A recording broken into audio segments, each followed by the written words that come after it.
Well,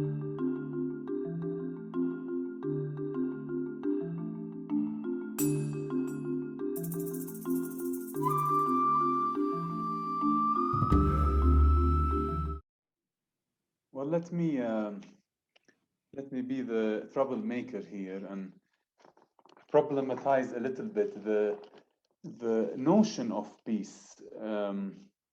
When I first joined INFEMIT as a networking team member, I was asked to write a blog article for a well-known progressive evangelical American blog, and when I wrote about, I chose to write about the pain and the suffering of the Palestinians, and the article was more of a call for repentance or a wake-up call for the evangelical church to look differently at what's happening in Palestine, Israel.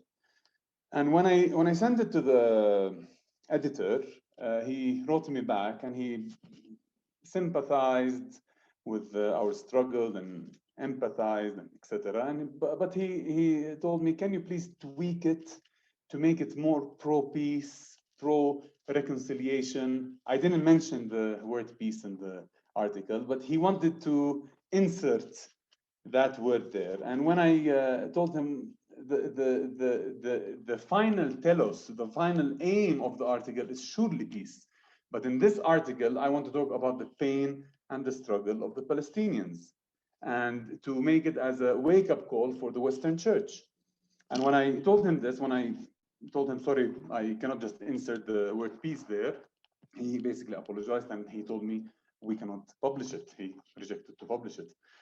And this is not an isolated case. You know, when we as Palestinians, and I would say maybe many other groups from the subaltern, from the majority world, would, I think, share this experience. When we want to speak about our pain, we're always demanded to speak about peace.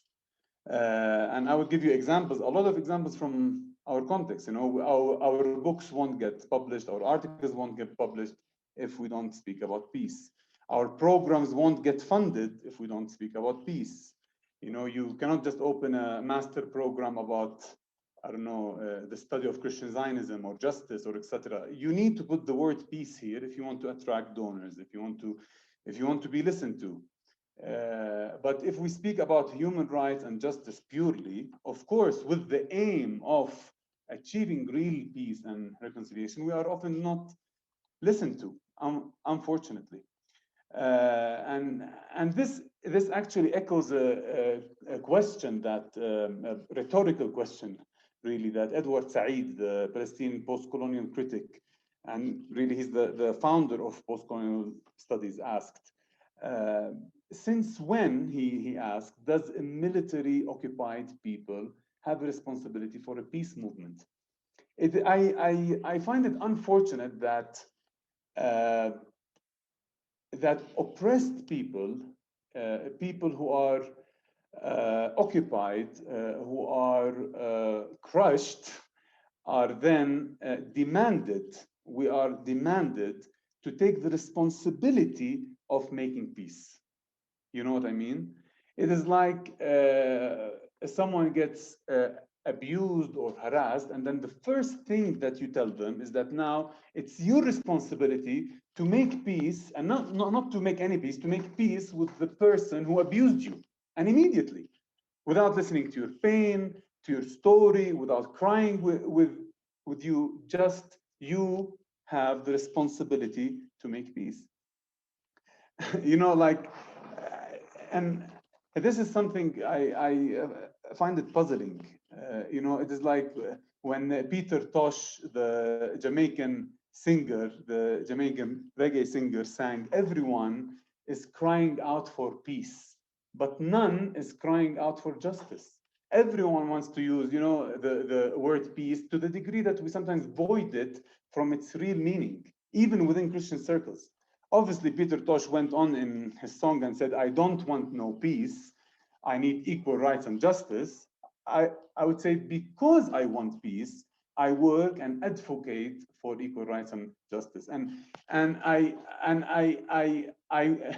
do not need to use the word peace every time I speak about equal rights, and every time I speak about justice, and every time I speak about my pain.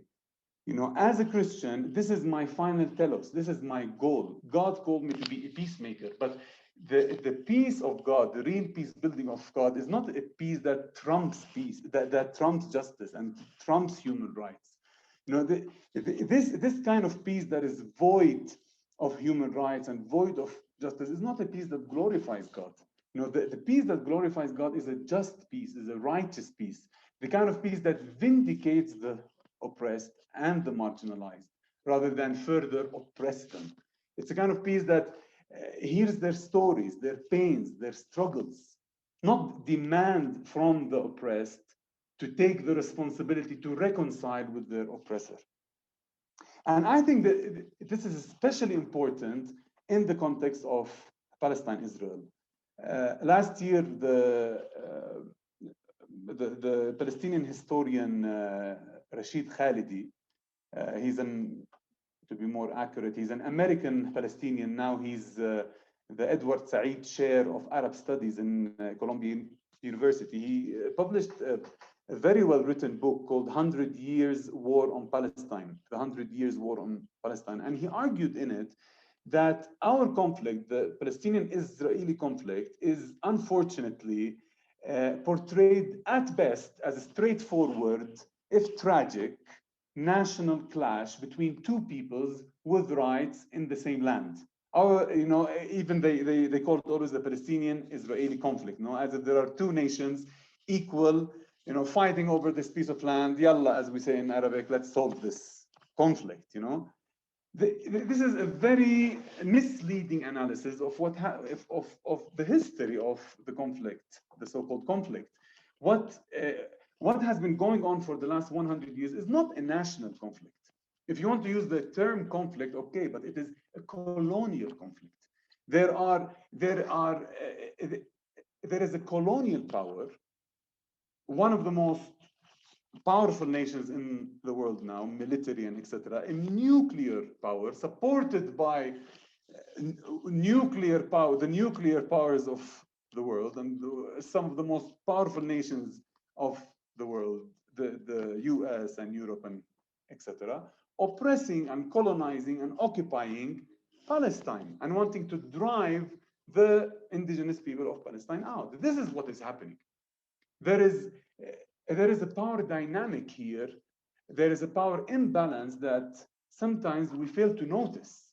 We just put the Palestinians and the Israelis on the same side, on the same level, as if there are two groups, two national groups fighting over a piece of land. It's not like this. This is not an accurate portrayal of the conflict. It's a colonial conflict. There is a colonizer and a colonized. And the question is, in this colonial context that is still ongoing, as I mentioned previously, Israel is the only country in the world with no declared borders. They are a state in continuous expansion. If you ask Benjamin Netanyahu or any Israeli politician to pinpoint where their borders are, they do not have any declared borders. They continuously expand. It's a colonial state that is living. It never stops occupying other people's land. And the question is, in this context of colonialism, of colonization, how do we do peace? And in particular, how can the church take its role as an agent of peace in this particular context of colonization? Beautiful. I think I want to add to that the track record of peace in the Israeli-Palestinian context is very, very negative. I mean, if you look at peace processes started ever since the Nakba. And for a Palestinian, if you look at all of the peace processes that even in the recent, the Trump peace plan or before that, it's a legal way to say, we're going to take your land and give you less rights, and you have to be okay with it because we're doing it peacefully. We're not using violence. And so if you ask a Palestinian or an Israeli person, they would, maybe everyone wants peace, but what does peace mean and what does that relate to the other side is completely different. And we have to bear in mind that Israel has two peace processes with its neighbors, and in peace terminology, these are considered negative peace. That means the lack of violence, but whether it's peace with Egypt or peace with Jordan, there's no relationship. There's no cooperation except for let's not fight. But I don't think this is possible to do with Palestinians, because as you can see from the map, that the Palestinian lives are and the space, they're so intertwined. You can't really have this negative peace without asking a Palestinian not to ask for their same access and equal rights as their neighbor. And Tony touched on that as well. There is an imbalance of power. We cannot say that Israelis and Palestinians are equal. So when you want them to come to the negotiations table, you're not talking about two equal entities. You have one side that's very powerful on all aspects of life. I mean, we can look at the GDP difference between Palestinian and Israeli. Even look at the vaccination right now, what's happening in Israel and Palestine. It's completely one very powerful side with one very weak side. So we can't come and say, let's come and do peace together, because this imbalance of power needs to be addressed. And in many ways, that's why we have a third party, but that third party, unfortunately, in the last decade has not been neutral. And so already it just perpetuates the imbalance of power. There's a lot of misinformation. I'll give you a story. When I did believe, I still do believe that Palestinians and Israelis can live together. The problem is that there's no willingness by the more powerful and the more decision makers who can make the situation better. And so we bring Israelis and Palestinians together. They get to know each other. They form relationships. And one of the groups, a person from Bethlehem, had shared that they don't have running water in their house every day. And they said, especially in the summer when it's hot, they actually have less water. And so this person was sharing how they don't have enough water for their needs. And this Israeli person was moved by the story, and he wanted to help. And so he said, okay, I'm going to go talk to my youth group, and we're going to go and buy some bottles of water and give them to this new Palestinian friend I have. And it was commendable for where they were coming from and how they wanted to take action for the need of their Palestinian brother had. But it made me think, why not address the issue of lack of water systematically, rather than just provide a few bottles of water that are going to be running out in a week or so? And so there is a misunderstanding of when we come to peace building, we want to change. Palestinians want to change the situation, because the more they wait, the more they suffer, the more they are paying the price of this current status quo. And so there is this sense of urgency that I can't wait till my Israeli counterpart to understand, to get up to date, to understand the context, to realize how much he's benefiting on my expense. And then once they realize that, they want to take action, and et cetera, et cetera. So there is this sense of urgency that the peace we wanted to address the systematic imbalance of power, imbalance of access to resources, of rights, which consequently affects how we live and how we can coexist side by side. Yeah, and Shadia, the example that you gave is really powerful, because sometimes we want to solve injustice by charity. Injustice isn't solved by charity. Injustice is solved by tackling the roots of it, by tackling the roots of oppression, and injustice is solved systemically, no? Absolutely.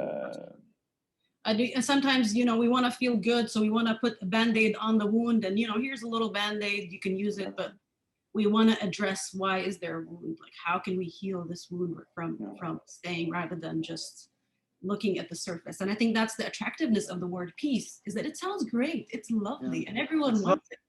But are you willing to pay the price to really reach a peace that is just for both, that is that reflects that both sides can live side by side rather than one on the expense of the other.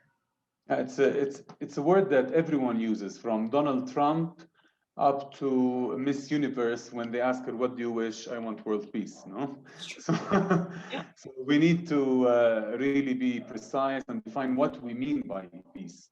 Yeah.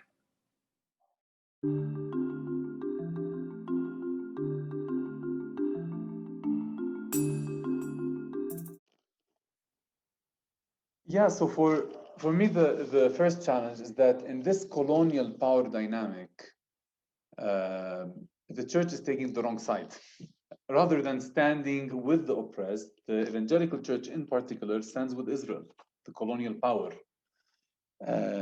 And not only that, evangelicalism is providing a whole theological system, Christian Zionism, that legitimizes and justifies the ongoing occupation of Palestine, describing it as an act of God, in a way not very different from how Christians justified slavery in the past, slave trade, colonialism in other parts of the world, and all of the, sadly, all of the atrocities that Christians committed in the name of Christ and the Bible. And maybe Christian Zionism, the only difference is that it's more complex than other colonial theologies, and it covers a wider range in the church. There is a liberal Christian Zionist theology. Evangelicals have their dispensationalist Christian Zionist theology. So it is I think, a bit more complex than other colonial theologies, but nevertheless, it is used to oppress and to colonize the Palestinians. So for me, the first challenge is the challenge of theology, is the challenge in particular of Christian Zionism. The church cannot take its agency of peace, cannot fulfill its mission as an agent of peace without getting rid of Christian Zionism. I remember it was during one of the beginning of the 2000s. There was war. There was a war. Hezbollah was shooting rockets on Israel, and I was in Jerusalem, and we were in a prayer group. I went with my friend, and at times of war, you pray. I mean, that's what you can do is you sit to pray. And I remember I was in a small group, and one of the members started praying very passionately, and he said, "God, protect your people, Israel, and do not let these missiles launch and touch them. Let these missiles go to Jordan, to Egypt, anywhere but to Israel." And this person was praying, and I was conflicted, because why are we praying? Are we praying to just protect one group from the other? I mean, why not pray for the stop this? Or why are we praying and not praying enough to peace for all people, for change of heart on both sides? And after the prayer, I approached this person, and he said, "Well, because this is God's people. This is we are Israel, and God will protect them." And I said, "Well, what about the Palestinians? What about the Jordanians?" He's like, "I don't care about them. Like, it's about Israel." And so I think Christian Zionism has really created a situation where we as Christians, as believers, we are taking sides, and we are seeing things in a black and white way that, for me as a Palestinian, it doesn't reflect my understanding of who God is. It doesn't reflect how I see my faith play a role in my context. And I think Christian Zionism places the situation in a very black and white, where there's good people and bad people, and God is on one side and not on the other side. And I think simply by being a Palestinian Christian, when you're saying, wait a second, God is not on one side or the other. God is with justice. God is with peace. And where is that? And what does that look like? And so I think in many ways, many people who are not from my context are more familiar with Christian Zionist understanding of the Bible, or how to view Israel today. And in many ways, when I get a chance to go and speak about my experience, my life, I've had situations where I just said, "Hello, my name is Shadia, I'm a Palestinian," and someone just stands up and says, "There's no such thing as Palestinian. or when I went to a worship concert and the organizers recognized everyone there except for Palestinians when they were asked repeatedly, there's Palestinians and they just don't care. So you have to be careful and mindful that if your theology is rejecting or giving you a sense that these people are bad or these are good, I think you need to reconsider that theology and look at areas where you can be more informed and more understanding of the context. Go. I think the best definition and the simplest maybe of Christian Zionism is that of Colin Chapman. He defined Christian Zionism simply as the Christian support of Zionism that is based on theological reasons, on Christian theological reasons. And the term Zionism in general, as I mentioned, refers to the Jewish national movement founded by Theodor Herzl in 1897. But at least 60 years prior to Herzl's Jewish Zionist movement, Christians started paving the way for the Jewish colonization of Palestine in what came to be known as Christian Zionism. Some scholars like Stephen Sizer trace the origins of Christian Zionism to John Nelson Darby and his dispensation theology that separated church from Israel. And others like Robert Smith, for example, trace it further back to Protestant biblical interpretation of the 16th and 17th centuries. Regardless of the theological and historical roots of Christian Zionism, Christians provided both theological justification and active support for the return of the Jews to Palestine, at least since the 19th century, way before the Jewish Zionist movement was founded. Christian support was actually so essential that some argue that if it were not for the activism and commitment of key Christian figures in the 19th century, the modern state of Israel might not have been established. For example, contrary to popular belief, the infamous slogan used by Zionists to colonize Palestine, a land without people for a people without land, was actually first coined by a Christian clergyman in 1843, long before the foundation of the Jewish Zionist movement. This Christian support of Zionism took then a more radical turn after the establishment of Israel in 1948, and especially after the 1967 Six-Day War, which is often remembered by Christians as a miracle of God. And today, for many Christians, especially among evangelicals in the West, they simply believe that Zionism and Jewish restoration to Palestine are simply part and parcel of Christianity. That's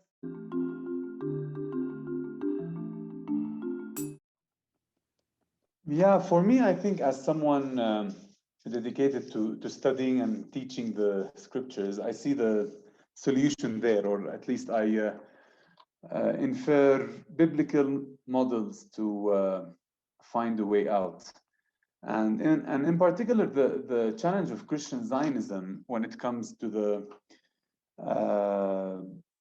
agency of the church and to the mission of the church of peace building, this kind of challenge, the challenge of theology, isn't new. If you remember in the book of Acts, the church couldn't preach the gospel of peace to the Gentiles until Acts chapter 10. That was the first sermon, the first evangelistic preaching delivered to the Gentiles by Peter in the house of Cornelius. And that incident is very interesting because Peter specifically says that he is proclaiming the peace, the peace that comes by Jesus Christ in Acts chapter 10. I come to you preaching peace by Jesus Christ. He is Lord of all. But what's interesting in the story, that before Peter could preach about peace to the Gentiles, an internal theological transformation that's actually key to the history of the church and mission. We're not talking just about a biblical text and isolated biblical text. This is a crucial moment in the history of mission and in the history of the church, that before Peter could preach the gospel of peace to Cornelius and his household, a theological transformation needed to happen.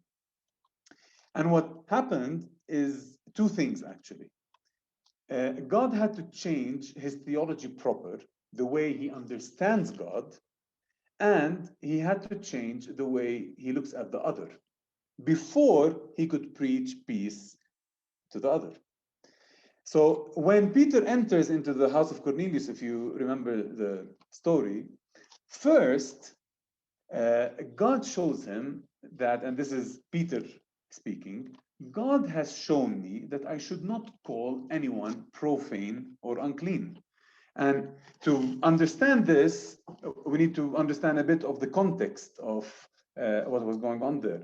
The early Christians, the Jewish Christians in the first century, we like to, we like it or not, they had a kind of an ethnocentric theology that views God as the God of the Jews, and they are the chosen people of God, and other people are outside, other people are profane, are impure, and are unclean.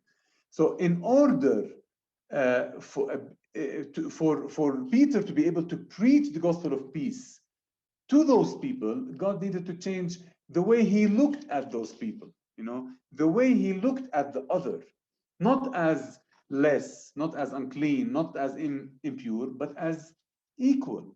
And the book of Acts says, the book of Acts elsewhere in Acts 17, the others, the non-Christians, are actually described as God's children by Paul in Acts 17. So that view of the other needed to change first, the way he looked at the other. And second, when he started, just before he started preaching the gospel in the house of Cornelius, Peter, the text says, then Peter began to speak to them. I truly understand that God shows no partiality, but in every nation, anyone who fears him and does what is right is acceptable to him. So basically, what's happening here is that his theology proper, the way he understands God, needed to be changed from an ethnocentric view of God, an ethnocentric understanding of God as a God of favoritism, as a God who prefers one people over the other, to a God that is inclusive, that welcomes everyone, regardless of their blood, regardless of their color, regardless of their race. So these two things that are in the core of the theology of the church needed to be transformed. Their theology needed to be deconstructed, if you want to use modern terms. Their theology needed to be deconstructed and transformed. They couldn't have preached the gospel and be peacemakers and peace proclaimers without transforming the way they look at the other and the way they understood God. Only then, and the text is very clear, all of this happened before, and only then Peter could preach the gospel of peace. So the way out, or a way out to Christian Zionism, is the deconstruction of this theology, is the transformation of this theology. Our God is inclusive. He does not distinguish, and Peter says it clearly 2,000 years ago. The church discovered this. The church had this theology 2,000 years ago. I now realize 2,000 years ago that God does not show favoritism. That's the solution to Christian Zionism. It's as simple as this. We need to go back to our orthodox Christian doctrine, and our orthodox gospel. And the second challenge, the challenge of context, for me, I find a very good model, and this is the paper actually that I shared last year in our consultation back in 2019, the past INFEMIT consultation, is that I find the model to the second challenge in the wisdom tradition of the Bible. And why the wisdom tradition? Because unlike other biblical books, the wisdom tradition, the epistemology of the wisdom books is very empirical. I look, I see how the ant walks, and I deduct from there with my God-inspired mind. I see and I learn from experience, from what I see in front of me. And in particular, the book of Ecclesiastes is very big on this. Like the word see, ra'ah in Hebrew, is repeated in the book of Ecclesiastes 47 times. The guy just goes around and sees things, you know, and he learns from it. Now, unfortunately, some scholars, and among them evangelical scholars, they don't think that the core of the book, what Kohelet, the preacher or the teacher speaks in the core of the book is something normative. They say that the normative message of the book is in its epilogue, which basically destroys all of the core of the book. This is what they argue. Why? Because the book depends so much, the epistemology of the book is so much based on an empirical method. I see, I experience, and I deduct. So they argue that actually the whole canonical value of the book, the whole normative message of the book, that this epistemology is not the way. God does not want us to use the empirical epistemology. He wants us to use more revelatory epistemology that is based on revelation from God, or what he says that is rooted on God. But I would argue otherwise. This empirical epistemology is rooted on God. It's Kohelet, it's the teacher, or in the book of Ecclesiastes, using his mind and his eyes to see. And what's interesting in our discussion is that what he sees, and among the core things that he sees, is injustice. And what is striking for me is the way that he analyzes injustice. Just if we can show these two verses on the screen from the end of chapter 3 of Ecclesiastes and the beginning of chapter 4. Allow me to read them from the NRSV edition. Kohelet says, the teacher, moreover, I saw under the sun that in place of justice, wickedness was there. And in the place of righteousness, wickedness was there as well. I saw all the oppressions that are practiced under the sun. Look, the tears of the oppressed, with no one to comfort them. On the side of their oppressors, there was power, with no one to comfort them. Now, unfortunately, many Western commentators are quick to declare that here Kohelet is only descriptive. Here the text is only descriptive. Kohelet just notices injustice and oppression, but he doesn't do anything about them. But if you dig a little bit deeper, what Kohelet is doing here is tremendous. Kohelet here is understanding the cause of oppression and injustice. He says specifically the reason for the injustice is explicitly mentioned in the text. It is not the sin of the oppressed. Kohelet, unlike us, does not point to the oppressed and tell them it is your sin that you are being oppressed. Rather, like an intellectual with penetrating analysis, he recognizes the power imbalance between the oppressor and the oppressed as the cause of the affliction of the downtrodden. On the side of their oppressors, there was power. And he also understands that this is part of a bigger system of oppression, or a hierarchy of power, which goes all the way up to the king himself. And he says this clearly in Ecclesiastes chapter 5 and verse 8. If you see in a province the oppression of the poor and the violation of justice and right, do not be amazed at the matter. For the high official is watched by higher, and there are yet higher ones over them. This oppressive hierarchy of powers for Kohelet, for the teacher, the preacher, is the cause of the oppression of the poor and the violation of justice and right. So from what I'm trying to say is that from the wisdom tradition, from our wisdom tradition, because it's so empirical, it grounds us, it puts us on planet Earth. It helps us open our eyes, see injustice, and analyze it for what it is.